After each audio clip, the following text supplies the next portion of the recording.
Hello बच्चों, welcome back to my channel. आज हम इस वीडियो में पक्षियों के नाम यानी बर्ड्स नेम पढ़ेंगे। तो वीडियो शुरू करने से पहले अगर आपने इस चैनल को सब्सक्राइब नहीं किया है तो अभी सब्सक्राइब कर लीजिए। तो चलिए बर्ड्स नेम पढ़ना शुरू करते हैं। फर्स्ट है स्पैरो। स्पैरो यानी एक चिड़िया है। स्पैरो को हिंदी में बोलते हैं गौरिया। स्पैरो की स्पेलिंग होती है SPARROW स्पैरो। स्पैरो यानी गौरिया। अगला है कौवा।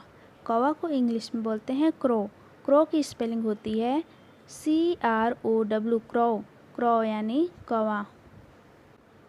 उल्लू। उल्लू को इंग्लिश में बोलते हैं ऑल। ऑल की स्पेलिंग होती है OWL ऑल। ऑल यानी उल्लू।